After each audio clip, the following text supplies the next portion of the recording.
the IoT director. You can call me John.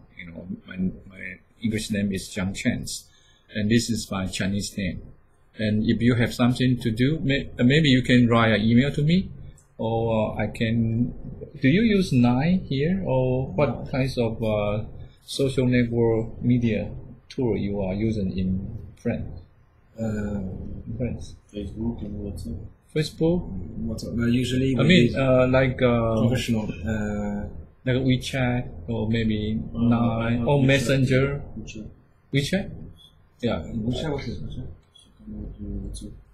Or maybe I use Messenger. Or, Messenger. Yeah, Messenger or email. But, it's not real time. I think we should have some way to communicate with real times. Right? So maybe I will ask Aaron to show you how to install a tool called Line, L-I-N-E, Line. Okay. And so that we can be, forming and group. Okay. So we can put any information so that everybody know everybody's situation, something like that. So if there is some emergency, I can just line you. I will be late about 1 hour, something like that. So so this is agenda. I want to talk. I will give you a brief introduction, but I guess we are not going to cover everything today. So maybe I will stop around 11:50. So I will show you what do I mean architecture and our architectural framework. So the first part will be what is IoT. Give you some brief introduction. Actually, when you say IoT, there is no precise definition at all. But roughly, you can think, okay, this is the IoT. Okay, and what IoT application we have in our lab. I guess you already saw the demo already, but I will just show you the architecture, how we came up with those IoT applications, including smart data center, smart home applications, smart wireless charger, and we also have smart health, something like that. And the third one is the IoT platform we have in here, like IoT end devices. How we come up with the IoT end devices. IoT end devices, actually, we build our own application on top of it. So, and we also build tools, how to, very easy, you can design your embedded system or design your IoT application. And then we have gateway, and the gateway will be connecting everybody, all the end devices, and your smartphone actually connects all them together. And if you have something you want to store in the cloud, we have also a cloud system, and we have some tools for download for your smartphone, so that you can have like an auto dashboard, something like that. So this is our IoT platform. I will show that to you, and then we will come to the embedded system first, because when we say IoT, then you must have something to be connected.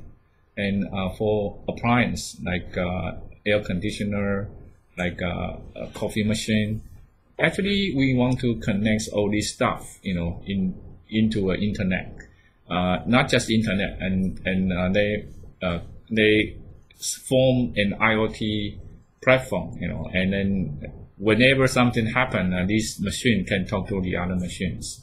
So on the first part, we will show you our IoT development tool. I guess you saw that already. It's a Snap for Node MCU. yes. And also there's a ESP Explorer IDE. But one is for download your application to the chips. The other is how you can design your application as easy as possible. And maybe anybody, maybe you if you want to learn programming language, the tool can also provide you how to learn programming. First thing is programming, and the second thing is you can use it to design embedded system and also IoT. So we can start on this one. So when you say IoT, let's look into the IoT markets. Why IoT is so hot? It is because the some projections during in the 2020s. Some estimates they will be 50 billions devices will be deployed in our planets. And the revenue on 2020 is more than $1 trillion US. And you can see that in the smart home area, and also the smart city, and also smart building, they take up a lot of percentage on the IoT markets, and also smart transportation, like self-driving car, which is very hot topic at the moment. I don't know. Do you have self-driving car in? Not in France, but I know there's lots of tests. Google is trying to develop its own self-driving car. Okay, yeah, this is very hot topic. I also a member on the self-driving cars association in Taiwan. So we also want to do something, and also smart health. So there are a lot of things. And what we say is only an iceberg, because when we see these IoT application, I guess there's a huge. However, they are more under the surface. Only some of them, surface on the top, but they are much more. Like, for example, we also was asking to do the IoT irrigation system in Taiwan, and also smart farming in Taiwan. So there are a lot more IoT application actually haven't coming up yet. Okay, so actually when we say IoT, that means a lot of devices or appliances have to be connected to each other. So when we say these devices, basically they have an old term called embedded system designs. So what's embedded system design? When you see an air conditioner, and there are some chips, some CPU inside the chip. Or when you say a car industry in France is quite big, right? Or your Airbus planes, they must have thousands of sub-embedded system inside it. And then this embedded system may be standalone, and maybe they will connect to each other. So when you say IoT, then we must be able to design embedded system first. So what inside in the embedded system? First is the microcontroller units. There is the brain of the embedded system, right? And also we must have some sensor or input devices. We have to gather the information like temperature, like humidity, like lightness or illumination, or maybe you want to track in sounds, or maybe any other visible light or whatever. So you must have some kinds of embedded devices so that you can, based on this input condition, and you do some smart actions. And the second thing is you have to have some output devices. We call it actuator. So what's actuator? For example, if you have sensor to detect right now it's too hot, then the air conditioner should be turned on automatically, right? You don't have to. And also not just turn on, the air conditioner must be able to know your desired temperature. But you will ask, how do the air conditioner know your desire? When you click something like today I want to 24 and the next day 24 again, then the device should learn that your desired temperature may be 24, right? Based on the usage, you talk to the air conditioner, what the temperature you desire to. So the device must be able to learn people's intention. When you try to turn on the devices, not just turn on, but this guy must know what desired temperatures I want to set it. But when he learns your habits, then you don't need to tell him again. He will memorize it. Something like deep learning? Yeah, not that deep learning. Deep learning, maybe you have a big data, and then you don't know it exactly, so you learn from these big data and use deep learning to do it.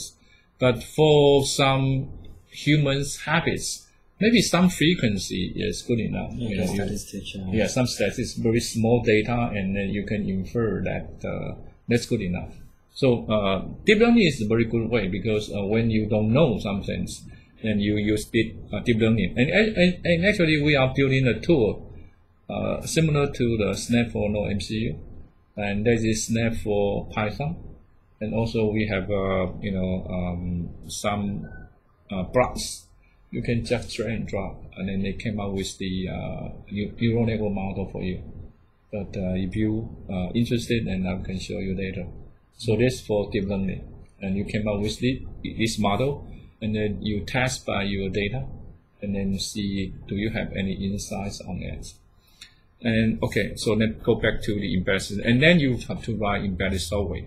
The embedded software usually is written in C, okay, or maybe some assembly language, but it's too slow, and maybe it's not that critical anymore, right? You use high-level language like script language to write your embedded system. That might be a good idea because you can come up with your embedded application very easily.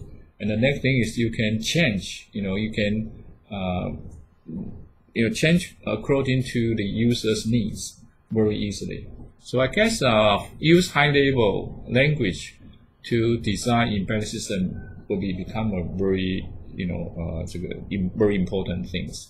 Not use C, C++ anymore. Just use high-level language like Lua, like Python. And so when we say embedded system, what do you mean? We have to look into the application. Like a refrigerator, everybody may have one or two refrigerators at home, right? And they have a lot of controller inside. They have to detect that if you close the door or not, right? If you don't close the door well, then they will leak in the cool air. Then you display a lot of power. And maybe they have different compartments. Some compartment to frozen food, and some compartment just make the temperature maybe near 5 degrees. So they have a lot of processor inside the refrigerator. And for the air conditioner, similarly, you have you can detect the current temperatures and current humidity. And then based on this, you can decide when do you need to turn on the dehumidifier, or you have to turn on the air conditioner or not. And something else like a washing machine, like TV, like rice cooker, or like air cleaner, dryer, and whatever you use in your home appliance, they are embedded system. So how do we build up an embedded system? We have a simple methodology. I will show you on the next slides. So this is the microwave oven built by our company. The Datong Corporation actually are the founding company for this university. Right? So they build a lot of smart appliances. And this is called artificial intelligence cooker. We have in some cloud recipes, and we also have we also made it as IoT devices because you can put some foods inside it, and then you can turn it on from your mobile phone. So maybe before you want to before you go home, you turn on the cooker, and they will cook for you. And when you come home, then you have delicious dishes for you. So let's see how are we going to build an embedded system. And this called UML use case. Do you learn UML in your school? No. Unified Modeling Language.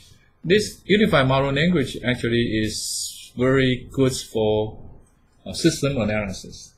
We want to do a system, then we use UML to, kinds of, analyze the problem and also do the documentation. And there are 13 diagrams, in this language. And one of them is called use case diagram. And the use case diagram is trying to figure out. So if you see this is system what we want to build. So system in black box, and this is the user. So you want to know that if I build up this system and how the user are going to interact with the system. And based on this one, you can also figure out how many hardware components it is. And there's another language called System ML. I guess in your country, you are very strong on this field. System ML means the UML is especially designed for information system, like banking system, like a hospital information system. But when you say system ML, is we try to build something. We have hardware as well as a software, like an embedded system. We not just application program. We also need to come up with what hardware components we want to put together. So make up with these devices like a microwave oven. So let's see how this work. So for example, I guess you use microwave oven in France, right? Yes. So how do you do? First you open the door, right? You want to cook something, then you open the door and then you put the food in, right? And when you put into the door, what happens? You open the door and the lights inside turn on, right? So you can describe like this one. I open the door, and then the door detect is open. Then I turn on the light, right? And the next thing is you put inside, and then you close the door. When you close the door to save power, they turn off the light, right? And then you probably use their panel, like this one here. You do some, like I want to, cook taco, or maybe I want to brew pizza or whatever. So you set the desired time to cook it, maybe 1 minute, and how strong it is. So actually you set a timer, okay, how long you want to turn the machine on. And then you put start, then this machine, start cooking. And when you start cooking, actually you tell the timer to keep counting, right? Keep count down, right? And at the same time, you turn on the heater. You emit the microwave oven, microwave radiation, and then you also turn on the turner, which is kind of motor, right? So that your food will be, a little bit, every size you cook it. And when the time up, you stop it, right? Stop the heater and stop the timer. And then if it's smart enough, probably here they will send some information to your TV if you are watching TV, or maybe send to your PC if you are typing something, or maybe send to your phone, right? So it's a little bit smarter. And also maybe you don't need to set timer. You put inside it, and they can automatically recognize what food it is, right? And then they know how to cook it. If they don't know how to cook it, they maybe go to the internet and search how to cook it and download it and then start cooking it. So that's smart. That's smart microwave oven. But if we are just talking about the dumb microwave oven, everything have to do, complete by your hands, right? But when you say smart, then probably you just put something in, and then you just go, and then when the food is cooked, then they will send a message to you, right? So then you open the door, take out the food, and then you close the door. So when you say something like this, actually you know that they must have a hardware component called door. Actually, door is detect the door is open or the door is closed, right? Why? Because you need to turn on the light or turn off the light, right? So you need to detect it. But how do we detect the door is closed and the door is open? As a sensor. Yeah, what kind of sensor? Definitely. Like can you start alternating the sensor? like an interrupter, like a contact interrupter. Yeah, very good, right? So you have some like Hall effect, right? You can detect if the magnetic was close to enough, right? Or maybe simple. The simplest one is just a button, right? Button. So very easy. Depending on how do you design your machines, and then line maybe just some LED. Then it's a power and timer. Actually, when you have processor. For example, in these devices, we have 7, timers built inside already. So timer is, you don't need another hardware called timer. The timer is already in your microprocessor. And the heater is, some kinds of you control some relays to turn on the AC, currents, so that the device can emit the microwave. Okay. And then the timer is just a motor, right? Motor, and you can say how fast you want to turn the foot, maybe. Okay, so you can just list all the hardware components, and after you list all the hardware components, you can build your own things, so that we can model with this board, and you can model the whole things, and then you can say, okay, the microcontroller for the microwave oven, actually we can simulate in this board. And then after that, you just connect the real wire to the real devices like this guy here. Then you build the embedded system. Okay. So here we have input devices called button to detect if the door is closed or if the door is open. Then we have LED light to see if you properly put your foot inside the microwave oven. And then we have keypads, so we need to learn how to use keypad for the no MCU. Basically, they have scan algorithms, and we have to learn how to do it. And then there are timer. Actually, the timer is not necessary, as I mentioned, that the no MCU have 7 timers built inside it, so there's no really hardware at all. And then you have motor to turn foot around. And you have relays to, somehow control the controller to emit a microwave. So this is the hardware component of microwave oven. So the rest thing you need to do is actually based on the flow, then write your programs. Okay, and the writing program, we provide a tool for you to very easy to come up with your program. So we have a bunch of input devices. I'm sorry, this is in Chinese. And this is a light sensor. And this is the temperature sensor. And this is humidity sensor. And this is pressure sensor. And this is the wind speed detector. I guess we have something there. And this detects the wind directions. And this is the pressure sensor for maybe chair or maybe some floor to detect if there are someone occupy the chair or someone stand on top of it. And this is campus. You know that which is the nose part. This is gyro. This is ultrasonic. Can show you the distance between objects. And this is the G sensor. So you have a bunch of input devices that the embedded system can read something into it. And actually, the last one, excuse me, is a G sensor. G sensor. G sensor is something like G is gravity. Yes, for the gravity, like for the fall. Yes. You maybe your phone do something like this. Okay, for moving and. What do you call in French? Not a G sensor. Capture acceleration.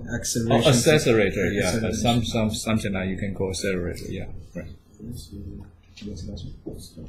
Oh, and also we have some output devices to control, like LED, like speaker, like motor, like relay, and like solenoid valve is control how the air flowing into it, or maybe fluid, water, or something like, or oil, something like that. And then you have some actuator to punch hole, something like that. So this is something that you detect something that you want to control the outside world. So what's IoT? The IoT actually, there is no precise definition, but we would say that when you say IoT is a network of physical objects, all these physical objects, we can say it's just an embedded system. They have processor and they have some communication devices on it. So the physical object could be some devices, or maybe a vehicle, or maybe building, or maybe other electronics. They embed have software, sensor, and also have network connectivity. So these objects can talk to each other. So from machine talk to machine, and these objects can correct information and can exchange information between them, and they can cooperate to do something. Like if they detect someone is inside this room, and they can automatically turn the light on. If the light is not, the lightness is not, the illumination is not good enough. So when we define our smart objects, this is smart objects. Then first they have to be some kinds of identifications. So for example, how many identification we have in this node MCU? Can you come up with some identification? I can uniquely decide this is this one, not that one. You can access Wi-Fi. You've got some, I think. Yes, MAC address.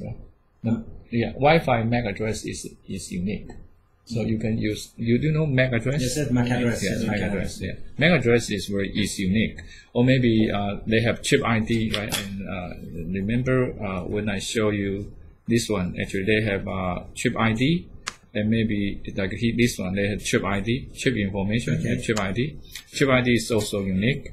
And flash ID, a memory, there's a unique thing, so you can, flash ID as well. So you have Wi-Fi, you have CPU, and you have flash chip. They also have, a unique identification. And then you have sensor and actuator, right? So Alan tell you what kind of sensor we have in this board? I don't think so. I don't remember. Okay. Here, this is the temperature sensor, and we have also a light sensor here. And for the actuator, we have LED, two LED here, and we have a buzzer here, right? And we also have a relay. And we also left some pin outside, so that if you need some accelerator or whatever, you can do something like this. Right? And the next thing is the communication devices. Here we provide a Wi-Fi, which is the most most common wireless communication tool you can find. And then we have a microprocessor. This is 32-bit microprocessor. And then we have some kinds of service, for example, in the smart light. Smart light can detect the illumination, and if the light is not enough, then they turn on the light for you. Or maybe it's a smart coffee, and they can detect, when you come home, and how many cup of coffee you need this day, today, something like that. And then the very important thing is called resource data model. I guess service and data model are very important because the data model actually define the service. So if this device is microwave oven, how do I know this is microwave oven? We have to through data model. Okay. And how do we know what kind of thing they can be controlled? For example, not coffee are the same, right? Some coffee can just, put coffee and then do whatever order you keep in. But some coffee machine are even smarter. They can set how many cup of coffee and how strong you like the coffee is. So the resources or the functionality of each embedded devices are not the same. So you have to record in the data model. That's very important. And then when you do some functionality you specify in these devices, then you provide some kinds of service useful for the humankind or maybe to other industry applications. So that's we define this is smart objects or is the IoT things. So they have to have these kinds of stuff, right? So if we look into the IoT architectures, we're just talking about the edge computing. The edge computing have different kinds of form. When it says smart object, and probably we're talking about definitely have some kinds of sensor and actuator, and it must be a network embedded system. But not all network embedded systems are IoT devices. They must incorporate some kinds of IoT standard.